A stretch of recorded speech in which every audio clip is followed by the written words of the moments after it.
And welcome, Hoosier fans, to this week's edition of Assembly Call Radio, where each week we discuss the most important IU basketball stories from the past 7 days. This is our 95th edition of Assembly Call Radio, and it is our 426th episode overall of the Assembly Call, recorded on the evening of Thursday, September 27th, 2018.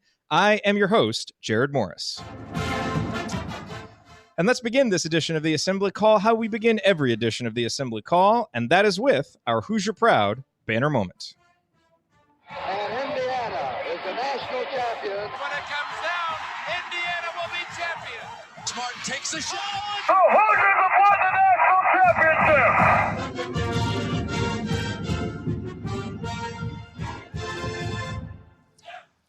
This week's banner moment occurred on Wednesday during IU's Media Day availability, and it has to do with Romeo Langford.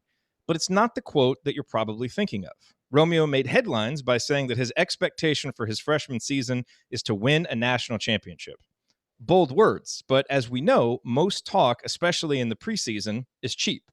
But not all talk.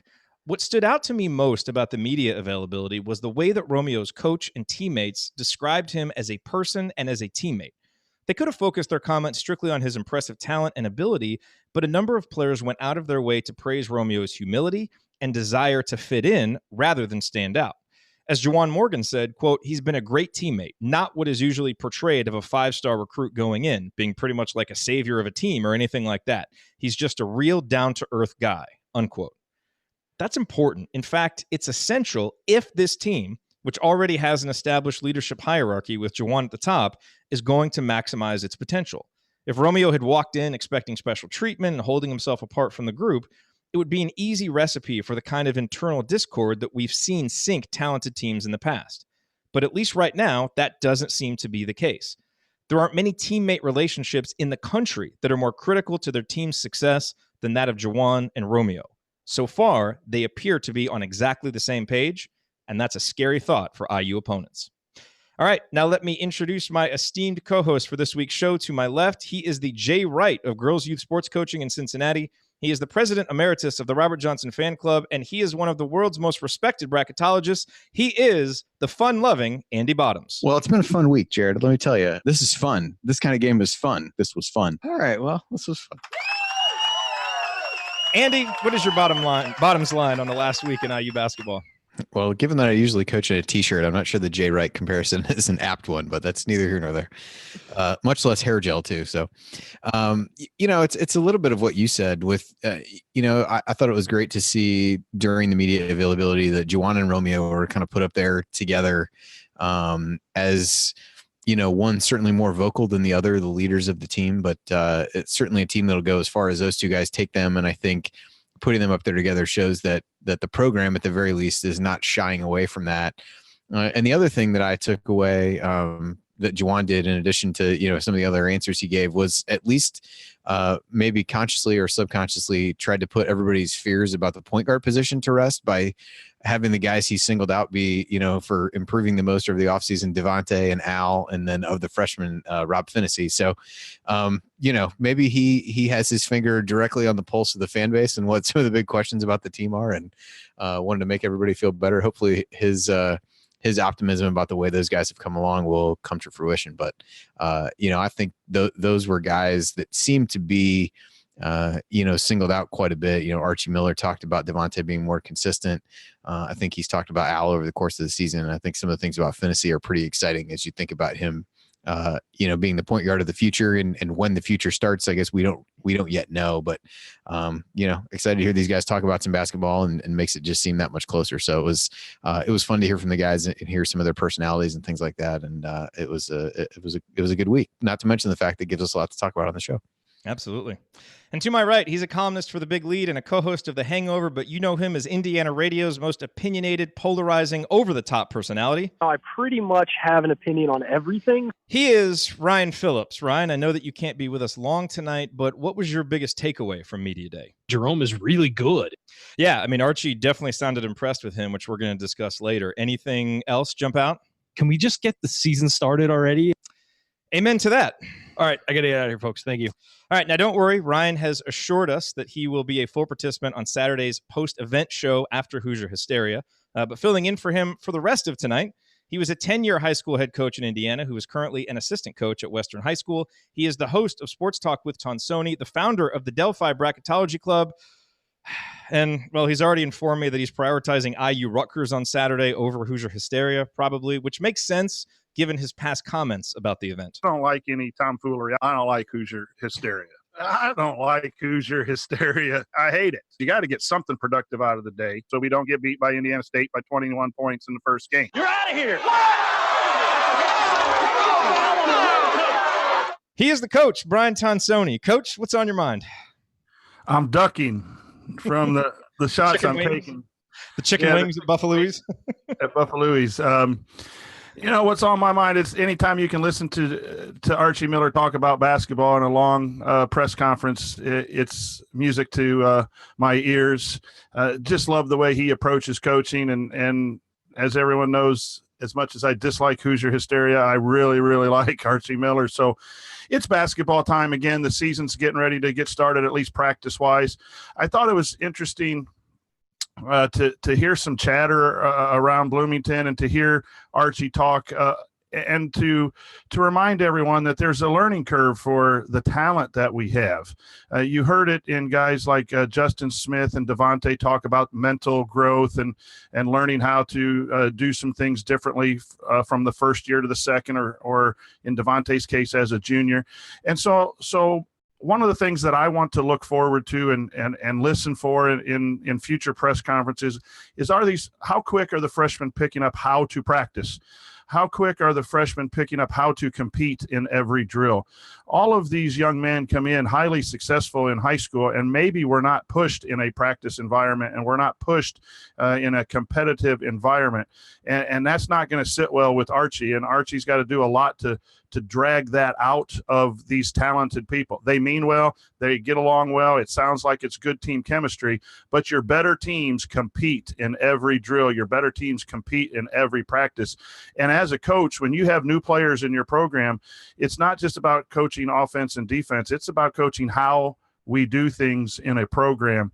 And sometimes that takes a little deprogramming before you can program. And so while everything's, happy and exciting and Hoosier Hysteria is around the corner and you said talk is cheap at the beginning of the year, those are some things that are really going to elevate Indiana basketball to a couple, 2 or 3, 4 more wins than what their talent naturally would bring. And I'm excited to see how that plays out. All right. Well, this week on the show, we will look ahead to Hoosier Hysteria. We'll also give you our top takeaways from the media availability and then answer some of your questions in our last segment. All of that and more coming on this edition of Assembly Call Radio. Before we talk a little bit more about Hoosier Hysteria, I do want to remind you about the best way to shop online for great deals on IU basketball and football tickets. Just remember this URL, iutickets.shop. It will take you right to SeatGeek, where you can immediately find the best deals on IU basketball tickets. Plus, you can search for IU football tickets, other sports tickets, concert tickets, and more.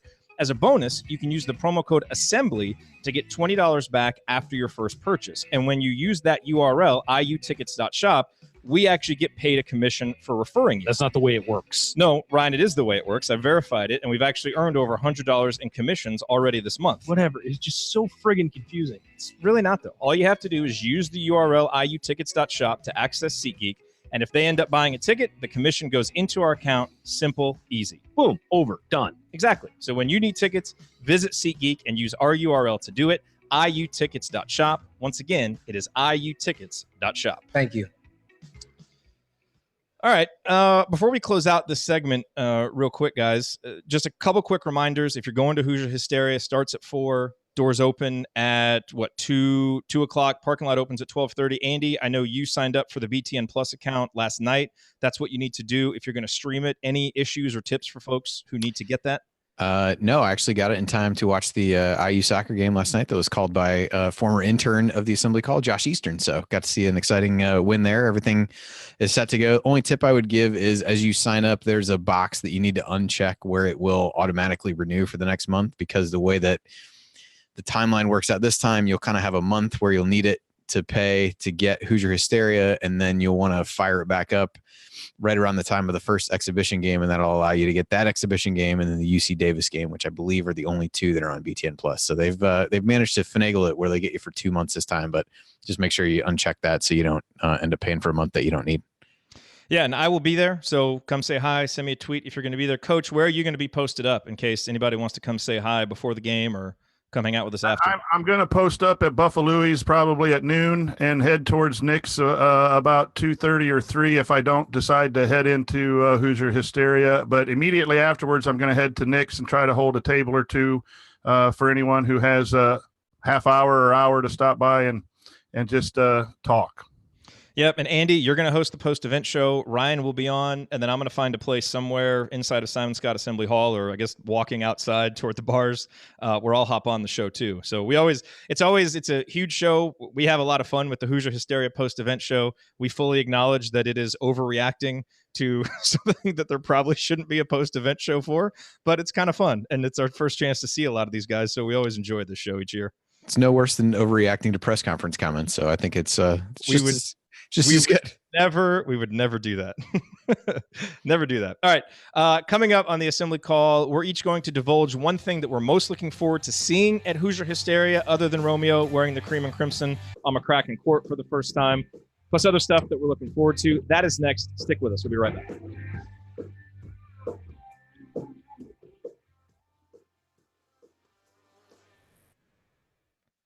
All righty. And hello to everybody watching live. Good to see you all. Awesome to see so many of you here. Okay, so that was 11:37 for the first segment. And Michael Dugan is supposed to join us. We're going to see if he can pop in here. Give us a little student perspective. What did I say, 11:37 for that one? What does that give us, Andy? 12:23. 12:23. 24 minutes, right, for the first part. Yeah. Okay. So 12 minutes basically we need to be out of this one. Yeah. Cool. All right. So that's a good long conversation that we can have here. Okay. So let's see if Michael comes in. Yeah. And Ryan took the night off, but he will be here Saturday night. I saw above someone said, did Ryan get replaced by a robot? And then someone else said, is there really a difference? That's shots fired right there. Yeah. Brian says the Hickory shirt is in the wash. It is not, Brian. It is packed. It's already in my suitcase so that I can take it to Bloomington tomorrow. I'm gonna be, if I get in time, I'm supposed to record the Hoosier Network podcast with Eddie Cotton at noon, and then I'll be presenting at 2:00. But if anybody's going to be around Friday night, I don't have any specific plans yet, so let me know. I'll just be getting set up for Saturday. Looking forward to that. All right. Let's see. Damn. All right. So Michael's not going to be able to come in. All right. We will try. Technology. Something happened with his link. Okay. So let's get on with segment number 2. And if we exhaust talking about Hoosier Hysteria, then we'll just jump into media day availability stuff. Okay. I would assume we could find enough to talk about here. I would think so. All right. Coach, you ready? Yep. Okay. All right. Here we go. Oh, yeah. The Lotus Festival is in town. Someone emailed me about that the other day. I'm staying at a place like right down on the square. So that'll be interesting. I guess I'll be right there by the festival. There you go. There. Very nice. Okay. Here we go.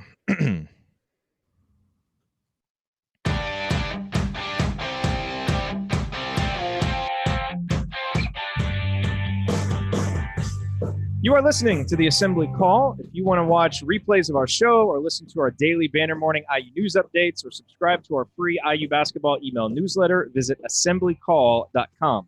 I'm Jared Morris here with Andy Bottoms, Coach Brian Tonsoni, and we're going to talk a little bit about Hoosier Hysteria. Look ahead to the event. It's coming up on Saturday. What we're most looking forward to seeing. Alex Bozich and I had a good conversation about this on Podcast on the Brink. And I thought, he had some really interesting insight about, just being curious about, just kind of seeing Romeo and how he is in that environment, and if he's just having fun and how relaxed he seems. And that was one of the comments that was interesting from Romeo from the media day availability, where he kind of said like, I don't really feel pressure. I just kind of go out there and do my thing and work hard and play my game. And so I would imagine that he will seem pretty relaxed, and but it'll be interesting to see if the moment at all with all the fans and surely the huge ovation that he gets, if that'll kind of get to him at all, in a good way. But coach, as you look ahead to Hoosier Hysteria, despite all the things that you despise about the event, the tomfoolery and such, what are maybe a couple things, some things that you're really looking forward to seeing, and that you might actually kind of take something from? Because we know most of it you don't want to really take too much out of. Yeah, it does give everyone an opportunity to see the players and look at them physically and see what they look like in uniform. And that sounds a little ridiculous, but that's not. From a coaching standpoint, I was impressed with El Durham's arms in the press conference. But you can see some of the maturity, the physical growth of these guys by looking in uniform. And then I'm going to be interested in the post play, because I think that's going to be an interesting rotation all year long. And so when they scrimmage and just the way they move and things, Race Thompson, haven't seen him in a competitive situation. Is Clifton Moore going to be able to do some things? And, a short scrimmage at Hoosier Hysteria is not a defining moment for rotation, but what does Fitzner look like on the floor? So, the guard play is going to be very, very important and fun to watch. I think the post play is going to be very important in determining how high this Indiana team can achieve. You mentioned Race Thompson. I thought it was interesting. Dan Dockich, friend of the show, Dan Dockich, had Archie Miller on, and it was a great conversation. I mean, to me, that's where Dan is at his best, talking coach to coach. I thought he asked some great questions to Archie, and they got on the topic of Race, and Dan said he had, happened to see a practice and saw Race last year and was really impressed. And Archie mentioned a couple times how he just loves to mix it up, kind of a tough guy, not athletic above the rim type, but kind of a tough physical player. And that kind of insight is nice because we haven't really seen Race play, and apparently he's, got a good face-up game. So I think, that'll kind of be interesting to see, because I think there's going to be minutes available, especially early on while Duran recovers, for someone who wants to go down there and do some dirty work. And that's kind of the role that Juwan played his freshman year, and Race might be able to kind of step into that. So I think that'll be interesting to see, if we kind of see any of that at Hoosier Hysteria. Andy, what are, a couple of things that you're really looking forward to seeing at Hoosier Hysteria? First and foremost for me is just to see how Romeo and Juwan play together. I would assume that as they get split up, they'll be on the same side of things. And just kind of seeing how they play off one another and how they're able to set one another up for scoring opportunities. I think that'll be interesting. And then the freshmen in general, it's always a good, this is the first glimpse of seeing them outside of, high school, highlight tapes and things like that, and seeing what they really look like at a game. I was intrigued by a lot of the comments that were made about Jake Forrester over the last couple of days, and I'm curious to see. I think live wire is the term that Archie used to describe him, and a lot of the guys kind of talked about him being, just the energy he brings, and even he talked about that and just kind of his role on the team. And so he's a guy that I'm curious to see, and Jerome Hunter along some of the same lines. Archie had quite a few good things to say about him. I forget whether it was, which thing it was part of. I think it was the Dockage interview where he said he hadn't been around too many guys that just loved basketball as much as Jerome did. So you definitely, you're starting to see a type of guy that this staff likes to go and get. And if that is anywhere close to true about what he said about Jerome Hunter, then I think he fits that type pretty well. So just to be able to see what he can do and some of that. But yeah, mostly it's to see the freshmen, quite honestly, just to get your first glimpse of them and figure out how a lot of these pieces might fit together, given the depth that has been a big part of the discussion this season. Jerome is really good. Yeah, right. He's Jerome. I was really intrigued by those comments too, by Archie, especially, the other thing that he said about Jerome was that he's shooting a lot better than they expected, which, is good because, we know that's something that Jerome is really going to have to become consistent at in games, to be able to play on the wing. And so that's nice to hear. And just, anytime you hear that about a freshman, that he's got that love for the game, that he's in the gym, just kind of a gym rat like that, that clearly bodes well. I mean, think back to the guys that we've heard that about earlier in their careers, and you think about, Jordan Hulls and Yogi Ferrell and Victor Oladipo and guys like that who, really maximize their abilities. And with the size and the talent that Jerome has, if he's going to be one of those guys who maximizes his abilities, he may not be in Bloomington too long. That's for sure. And I mean that in a good way. You're listening to Assembly Call Radio. I'm Jared Morris here with Andy Bottoms and the coach, Brian Tonsoni. You guys want to offer up any picks for the dunk and three-point contest? I mean, the easy answers are Justin Smith for the dunk contest and Evan Fitzner for the three-point contest, clearly. So do you have any dark horses, Andy, in either of those contests besides those two guys? Oh boy. I'll say dunk contest. I'll say maybe a dark horse would be Forrester. I think he's pretty athletic. Maybe it's a little bit harder for taller guys to do very well there, but it's hard to know who all is actually participating. So I'll say him. 3-point shooting contest. You can't really call Romeo a dark horse if you're looking for that. So maybe I'll say Demizi would be one if he's involved in it. By the way, Joel in the chat said that he talked to Jake yesterday, and he said he will be the slam dunk champion. Or no, he said he will be in the slam dunk contest. Sorry, I was breaking the wrong kind of news there.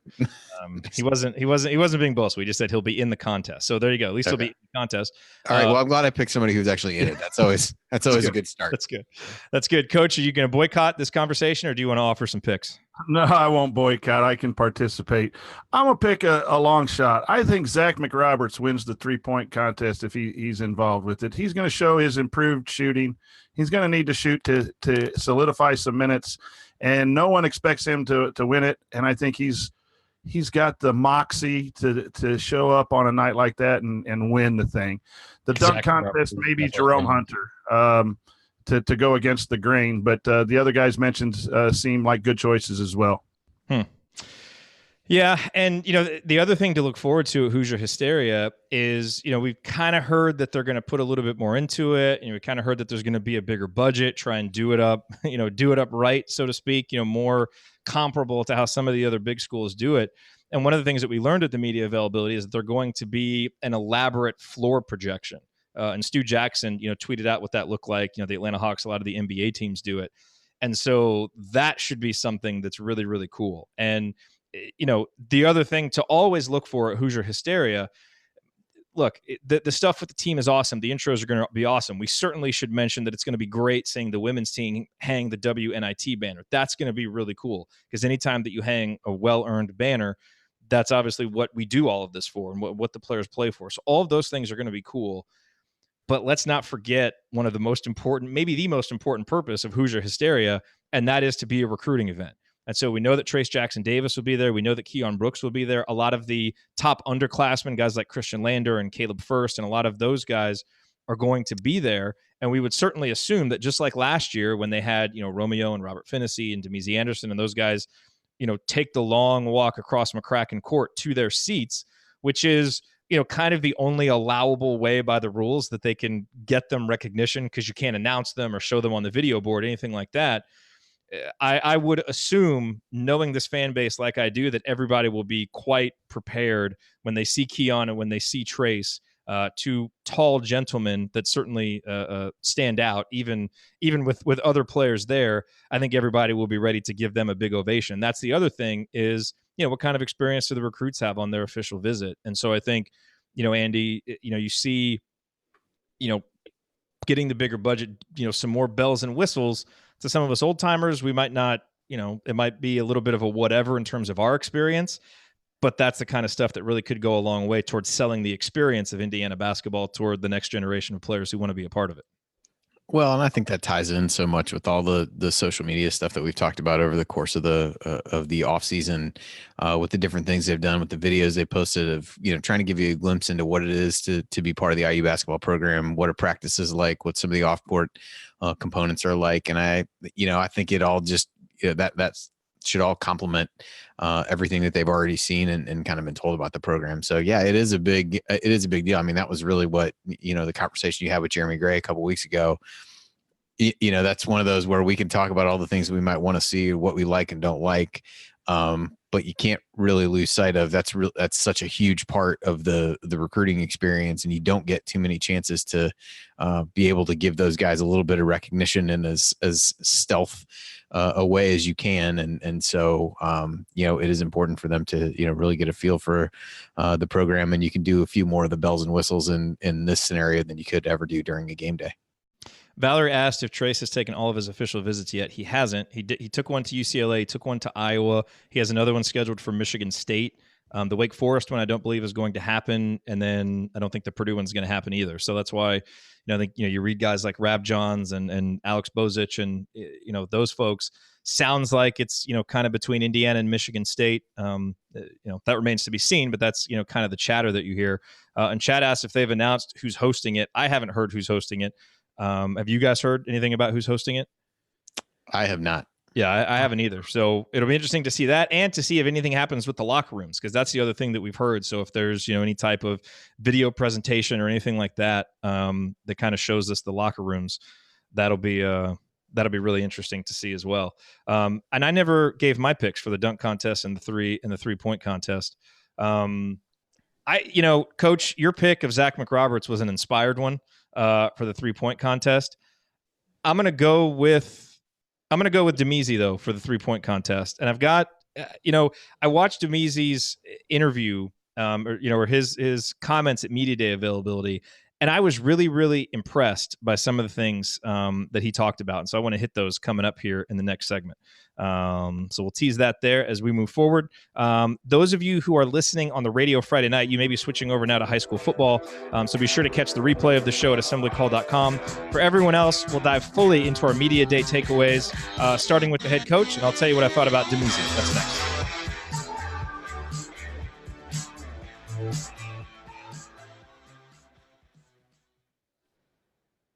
All right. So that was right about 12:25. That was good. Sweetness. All right. Yeah, last one. Trace's, he's got that one to Michigan State right after Hoosier Hysteria. Be awesome if he or Keon decided to commit at Hoosier Hysteria, but I doubt it. Yeah, I would tend to doubt that as well. But you never know. You never know. Never know. Okay. So we'll do takeaways. I will start with Demezi, and then I'll kick it to you guys. Okay. Yeah, I think I know what you're going to talk about there. I thought his was pretty cool. I mean, I thought it was awesome. Yeah, I mean, kind of reinforces some of the things that people thought about, like how much can he really come in and contribute right away? But pretty good level of self-awareness, I guess, for exactly. lack of a better term. Yeah, I was really impressed. Freshman at every level of basketball is the hardest thing to get used to when you've been the go-to person in high school, and it doesn't matter if it's Division I or NAIA. Best player I ever coached went and sat a year at Taylor and was I had to have some talks with him and stick with it, and then he ends up playing for 3 years and starting for 3 years. But there, if he let his freshman mind take hold, I don't know if there would have been a sophomore, junior, and senior. And this guy started every game as a freshman in high school and dominated and at my level of coaching. And so you can only imagine when you're Division I good and you drop 20 points a game in high school and you play great AAU programs, and then you go in and it's a very competitive situation. That has to be a hard adjustment on the young men, and it has to be a real delicate thing for coaching to make sure that they keep everyone happy and make sure that everyone knows that they're valuable even in limited roles. Yep. Absolutely. We'll make that point. That's a good point, Coach. I will. Okay. Let's hop into this then. All right, so we got 28 minutes for these two segments. So this one can be a longer segment, obviously. But we do have some good questions, so I want to make sure we leave some time for those. Okay, here we go.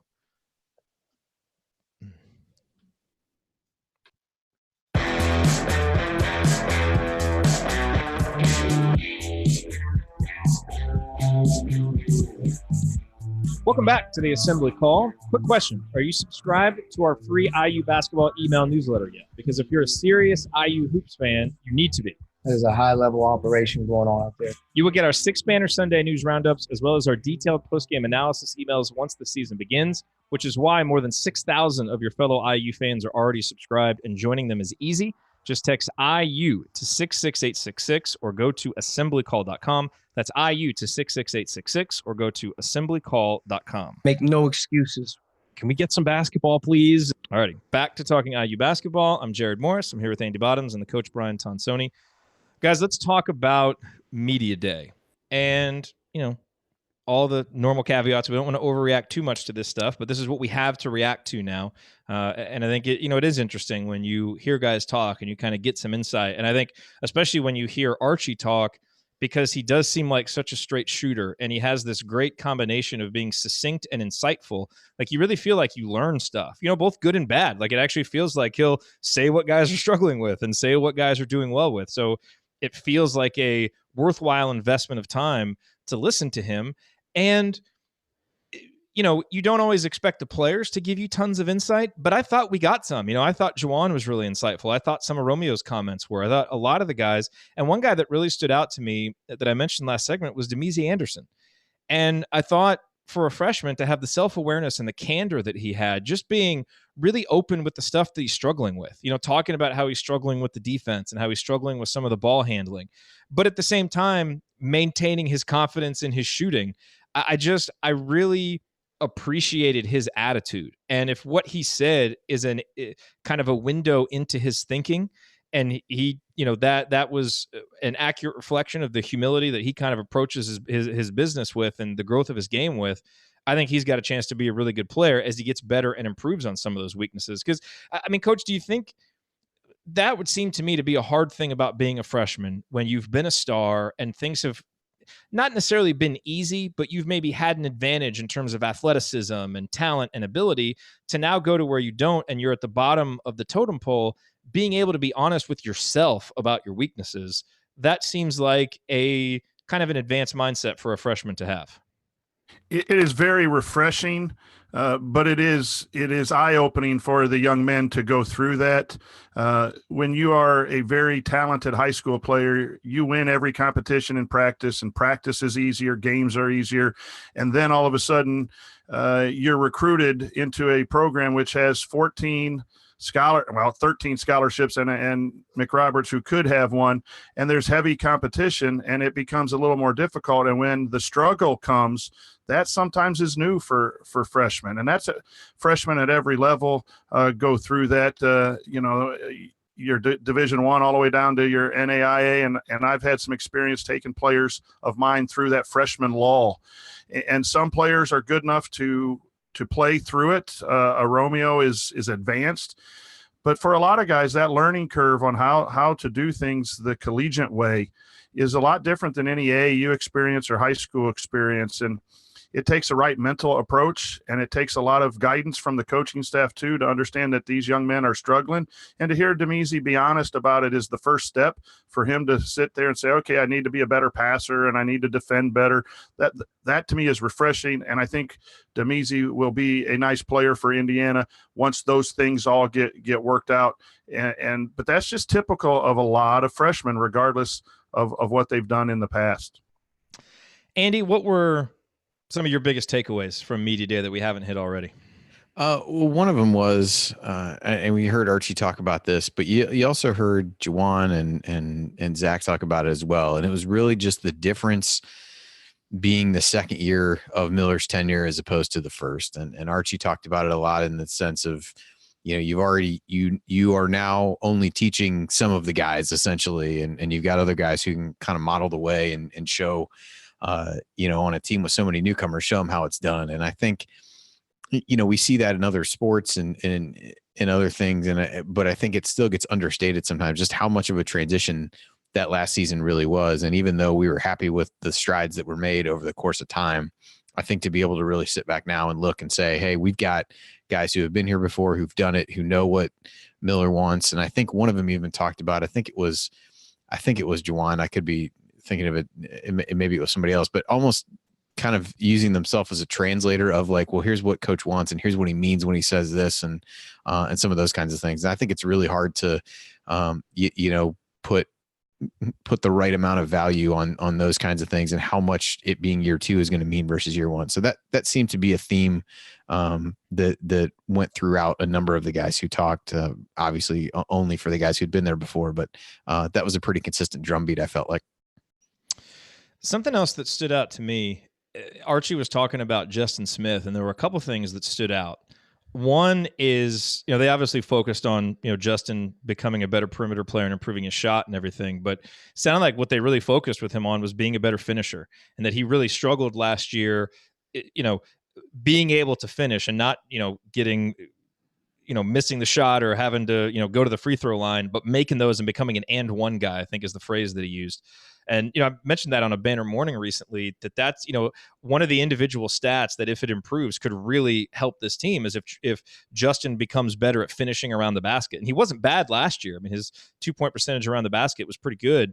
But if he can get even better with the opportunities that he creates for himself with his athleticism and his basketball IQ and just the flow of the offense, as Archie said, that right there could take him from being a 6-7 point a game guy to being an 11, 12, 13 point a game guy, which on a deep roster like this is really big. The other thing, though, Coach, I want to get your thoughts on this, and this is from Archie's conversation with Dan Dockich, is he talked about how, with Justin in particular, now that he's gotten to know him better, and he knows how intelligent of a player he is and how cerebral of a guy he is, he's recognized how important it is to explain to him the why behind things. That Justin really likes to understand the why, and that helps him get it and believe in it and kind of go at it even harder.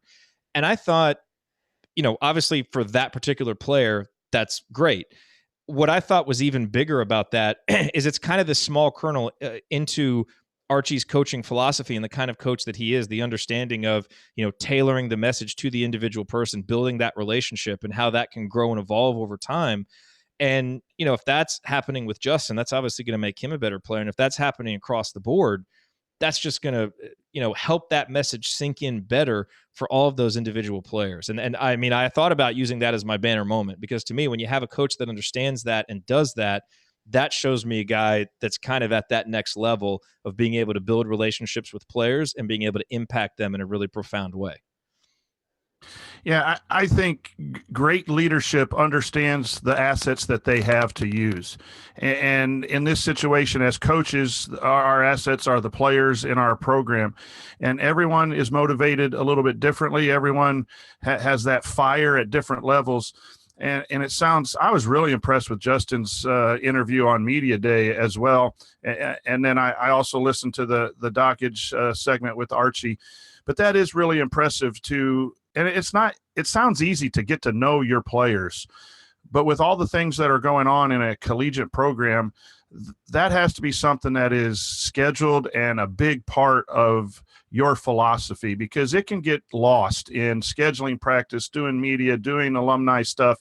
And especially when you're the top guy, that part can't be delegated very well, because you are the decision maker and you got the playing time in your hands. But again, to understand that Justin likes to know the why, and then providing him the why, and understanding then what Romeo might need, and it might be a whole different set. That's another plus and check mark for the Archie Miller fan club. And there are other coaches that do that, but I really think Archie has a good handle on that. And that comment on the Dockage show just demonstrates that. I have a mad crush on Archie Miller. And do you have your Archie Miller Halloween costume all ready to go yet, Coach? Oh, I wish. I don't think they make it my size. He's point guard and I'm a defensive tackle. You're listening to Assembly Call Radio. I'm Jared Morris. I'm here with the coach, Brian Tonsoni and Andy Bottoms. We're giving our takeaways from Media Day. Let's talk a little bit about Evan Fitzner. So many takeaways about Evan Fitzner since he joined the team. We've heard a lot of comments about his shooting. I thought it was really interesting. He talked about how he feels pretty comfortable with the defense, and that the fact that he's an experienced guy, even though he didn't play the pack line at St. Mary's, a lot of the basic principles are still pretty similar. And as he said, a lot of defense is just playing hard, and if you play hard and you want to, that can help you make up for things. But it sounds like, look, we know he's going to have a big impact offensively. That is clear because of his shooting. The question is on the defensive end. And he made mention about, how he really wants to come in and be a good rebounder, and that he's seeming comfortable with the defense. So it's just preseason talk, but that's at least good to hear. Take takeaways that you had about Evan from Media Day, Andy. Well, I think it was Duran who described Evan's postgame as majestic. I believe that term was thrown out. Although I liked Fitzner's response to having heard that. And he's like, "Well, I'd kind of like to be known to a little more like tougher or something like that." I thought that was kind of funny. But yeah, I mean, you had a lot of guys talk about it, and it was also something you could tell that the media members that were there were really, honed in on some of the shooting. I think they asked almost everybody that was up there in some form or fashion about Fitzner and what he brought to the team. But Archie talked about just him adding a dimension from a shooting perspective that they didn't have, and just being part of a winning program at St. Mary's. I think that's one of the things you get some of these guys that look to grad transfer and maybe they put up numbers at a program that wasn't very successful. And Fitzner, over the course of his time, as we talked about in the offseason, his role changed a decent amount to a point where he wasn't playing a whole lot, but he was certainly part of a winning culture and a team that won a lot of games. And again, I think we were somewhat hesitant to draw the comparison to Max Bielfeldt, but there's a little bit of that there where, the Michigan program under John Beilein has been very consistent, very strong, and you've got a guy who's been a part of and seen the behind-the-scenes stuff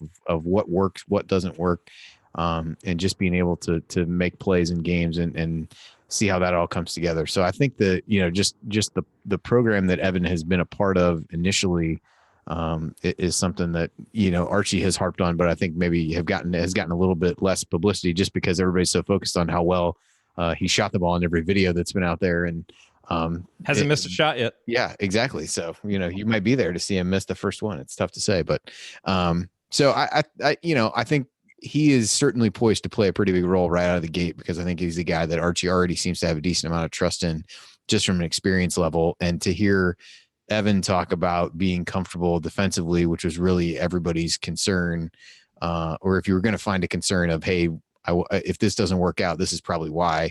At least to hear him be confident about that is a positive thing. By the way, we just want to prepare you all once Ryan gets back. Two things that you really need to be prepared for this season. One is being told about that he discovered Jerome Hunter as Jerome Hunter continues to evolve. And the other one is being reminded about this whenever Evan Fitzner comes up. San Diego guy, because he is from San Diego. So you will definitely hear a lot of that. Coach, what other takeaways? We talked a little bit about Romeo and the banner moment. I thought the other thing that was interesting was Archie talking about just his athletic ability and kind of how he's just on another level athletically. If he was a football player, he'd be Randy Moss. If he was a track athlete, he'd be Usain Bolt. Some coaches say that. You just kind of think it's hyperbole. Archie's not necessarily a guy prone to a lot of hyperbole. So, I thought that was those are some interesting comparisons. You talk about some crazy player comps, but it kind of gives you a window into the pure athletic talent that Romeo has. Yeah, I think he's very happy with Romeo when it comes game time. But behind the scenes, when he said something about he's not a display your skill guy or your drill guy, there was a comment in one of either the media or the Dan Dockett show. That's behind the scenes coaching. Is like, yeah, he's a gamer, which means he needs to step up his practice. And that's Archie. I love the coach decoding that you provide for us here. Yeah, that's kind of throwing out there that, Romeo's good, but you can't go Allen Iverson. Practice? You're talking about practice? And I'm not saying that by any means that's the level of that Romeo's at, but that goes back to that freshman question that you asked earlier too, is no matter if you're good, marginal, whatever, the next level is a learning procedure, even for 5-star athletes. And I think you've seen some of that in other programs with the massive amounts of one and done. They're able to win on talent, but there's some things that they don't do very well that cost them at times throughout the season. And I think that was just a little bit, I don't know. I don't know if that was a shot across the bow a little bit or, but he said that a lot about you get to see these guys in 5-on-5 and you get to see these guys in drills over the summer. And I bet you practice is going to be a knockdown drag out here starting on October 1st, because I think Archie wants a little bit more toughness out of the talent that they have, because he believes in them, number one, and he believes he has a good squad. And coaches, you can't like your team until the end of the season. And sometimes you got to be tougher on teams that you're really excited about to make sure that there's no lag and no just resting on laurels. And I trust Archie to really bark at him enough to to get the most out of them. And that's not a conscious choice by these young guys. That's just a lack of really understanding. And that's where Juwan and Fitzner come in, and even Devontae saying, this is how we do things here. And Zach. And we're going to do it. And Zach. And we're going to do it that way. And it does sound like that camaraderie's there where the young guys will say, okay, I get it.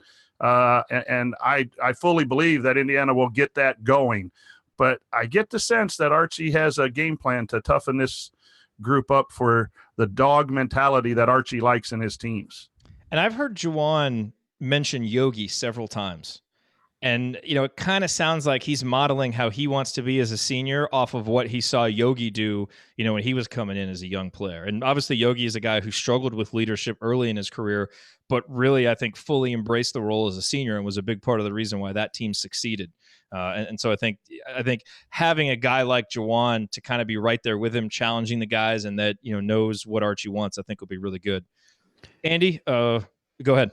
Yeah, well, I think with Juwan, the leadership piece, as he's evolved and grown, we've talked about this so much over the last few years about like who the leader of a given team is going to be, and it became Juwan last year. But I don't know that at any point in the last few years we really knew going into the season this is the guy.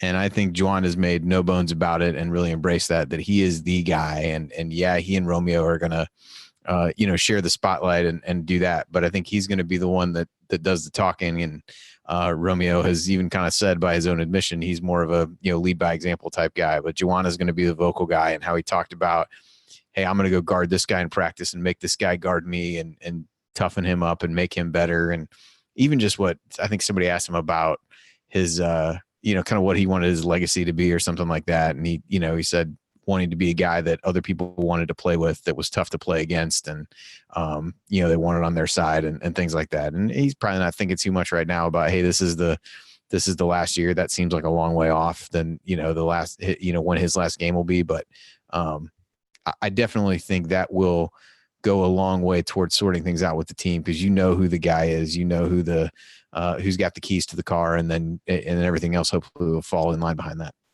Early April. He's got until early April, so plenty of time. Plenty of time. Anything else that we haven't covered that you guys wanted to get in on Media Day takeaways?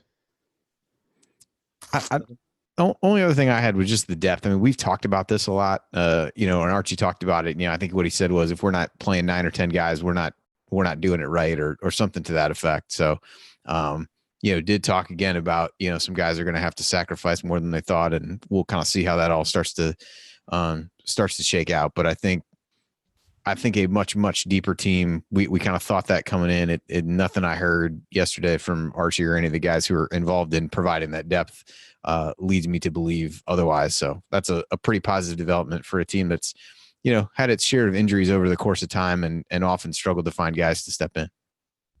Hop in, Coach. Just a little coach decoding on the 9-10 depth thing too. Indiana has 14 guys that seem like they can find a spot, and he's hoping to find 9 or 10. That again tells me that there's competition and it's going to be tough. And he, in a way, he's saying, if I have to play 7 and 8, we can play 7 and 8, but we're not. That's not Indiana doing it the right way. Doing it the right way is 9 and 10, and even doing it the right way, leaving out some very talented players.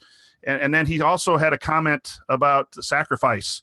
And so there's some information being thrown out that it's going to be a tough thing that increases everyone, and that'll be interesting to watch.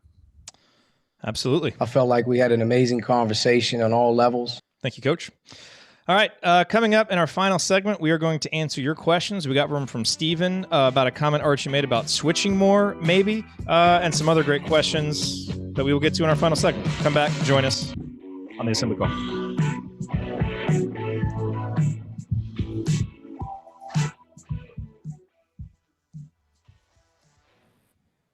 That might have been our longest segment ever. 19 minutes and like 43 seconds. That was a long time. Lots to react to, though. Lots to react to. I used to hate switching as a coach, and then we do a little bit of it at Western. I'm starting to like it a lot more. Really?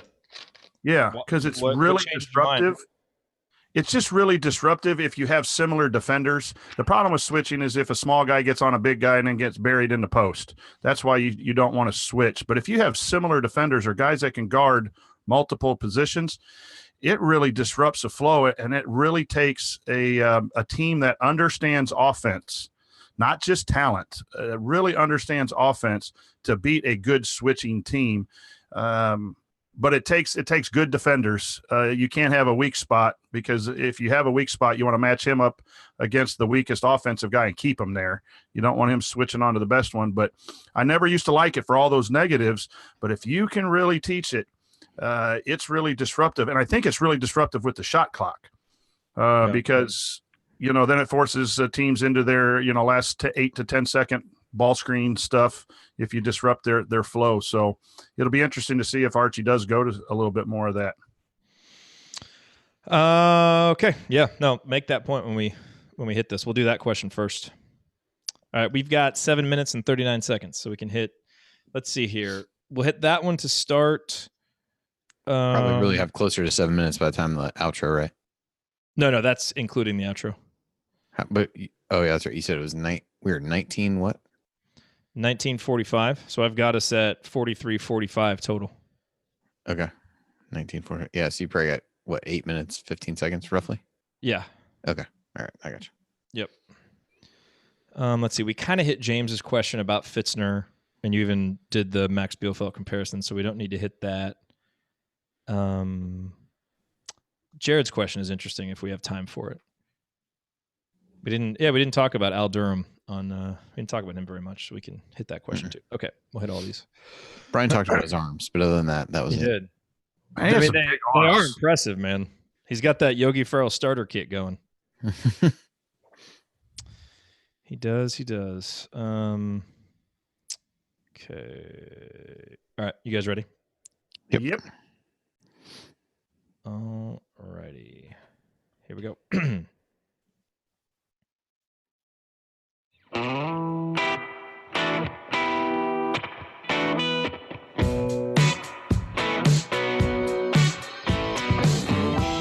You are listening to the Assembly Call. We are wrapping up another week of talking IU basketball. I'm Jared Morris. I'm here with Andy Bottoms and Coach Brian Tonsoni. We've been looking ahead to Hoosier Hysteria, reacting to Media Day. And in this segment, we'll answer some of your questions. You can always ask us a question on Twitter at Assembly Call, or if you want to leave us a voicemail with a question during the week, the number is 317-762-6253. That's 317-ROB-MAKE, ROBMAKE, if it's easier for you to remember that way. Just leave us a voicemail, and we can play your question live on the air. Let's start with this question. This is from Steven. Coach, he said, I was surprised to hear Archie and the staff have explored using switching as a defensive option against some teams. What role do you see switching playing in our team defense this year? Well, I don't think that he likes to switch an awful lot, and the traditional defensive-minded is switching puts you in disadvantages with small guys on big guys or bad defenders on good offensive players. But if you have similar defenders that can guard 1 through 4, you can really disrupt an offense. And in the shot clock, that will force teams to go to their panic 8-second ball screen defense. And maybe he's seeing that against some opponents as a weapon to try to eliminate some of the other team's strengths. I've never employed a switching defense, never liked it, but I've been exposed to it the last couple of years, and there are some benefits. So that would be interesting to see who he selects to do that with and if they can do it effectively. But it's a sound strategy to really disrupt some offense. And if teams don't have really smart offensive guys, talent doesn't beat switching, smart does. So we'll have to see. Yeah, I mean, if our guys, we have some guys who have been in the system, but obviously we have a lot of young guys that we're working in, if they'll be ready for something like that. How did that strike you, Andy? Well, I think, you look at this roster and some of the, I think you brought this up on a banner morning earlier in the week, just kind of the overall increase in height where you've got a bunch of these guys in the 6'5" to 6'7" range now, and I think that provides you some opportunities to switch out front. To Coach's point, you got to be careful with that because you don't know, you get somebody on the wrong guy and you end up getting taken inside where you don't want to. But I think it does give some flexibility, if nothing else. I definitely got the impression from one of Archie's comments because somebody asked him about it that it was definitely not his preference, but I think he's willing to look at how that can be beneficial and disruptive. But I think his initial reaction to that question was kind of like, I don't really like to do that, but but it's good to have the option. It's never a bad thing to be able to give somebody different looks and things like that, depending on what combinations you got on the floor. Like, can you imagine if you get like Romeo, Justin, Jerome, Juwan, and like Jake or Race out there? You just got like everybody's between like 6'6" and 6'8" and a good athlete. Yep. Might struggle getting the ball up the court, but the defensive potential is pretty impressive. Exactly. So Joel said, which player had the most impressive media day? He says, if Al Durham isn't on the list, I will consider unfollowing. And he signed it, the president of the Al Durham fan club. So if you're looking to become the president of the Al Durham fan club, that has been filled by Joel. So no one else try it. Coach Andy, did anything else stand out about, we've all been very impressed, I think, with Al, his energy, his personality. I think some of the natural leadership abilities that he has, which, it's always impressive when you can notice that in a freshman. And I think we did a little bit last year, and you would expect that to evolve more now as he gets older and more established in the program. Anything stand out? I guess Andy, will start with you. Anything else stand out from Al's comments? I mean, he talked about really trying to work on his shot, which I think is probably what most people would say was the biggest area of potential improvement for him. He's another guy in that kind of 6'4" range, really long arms, can be disruptive defensively. And so I think it's just a matter of him being a more consistent threat on the offensive end. He was another one of those guys we talk about, the team struggled to shoot the ball. He was another guy that defenses were willing to leave open. If he can make them pay for that, attack some of those closeouts with the way that he can put the ball on the floor and some of those floaters he can make in the lane. He's got a chance on a team with not a lot of true guards on it. He's got a good chance to carve out some time for himself. And, again, getting praise from Juwan is a positive thing for sure. And I'm interested to see how he's evolved. And we talk about the program making a jump from year 1 to year 2. I think he's a guy who you could see a pretty significant leap from as well. Coach, anything else stand out for you about Al? Yeah. Andy just took what I was going to say about the growth from year 1 to year 2 is generally a huge jump. We're going to see Justin go through that too, and Al. And again, he had okay assist to turnover ratios, not great. He needs to get that up to 2 or 3 to 1. But if he can do that and hold his own offensively, that gives Indiana another option at the guard. And I think that's something that he could fill. So Jared sent in this question, which is kind of interesting. He said, off topic of media day takeaways, but do you think that there will ever be another Tim Priller that the crowd really gets behind like they did with him in his years at IU? And I thought this question was interesting because, you look back at IU history and there's always kind of been, a guy at the end of the bench that doesn't play very much, maybe a walk-on type that fans get behind. But I don't think you'll ever quite see someone like Priller because, part of the reason I think why he really connected with fans is, I think fans understood that he was a little bit out of place at Indiana University as a basketball player, just didn't quite have the talent level, the skill level. And so it was more of a novelty when he played in a sense. I don't want to say that and have that be a negative on him, although there's probably no way to say it and have it not be. But he was just kind of miscast. And I think part of that is just because of some of the scattershot recruiting that we saw from the previous staff. And I don't think we'll see that. So I don't think you'll necessarily see a guy like Priller that is more of a sideshow than a real player. His performance against Purdue and Northwestern, I think his junior year, notwithstanding.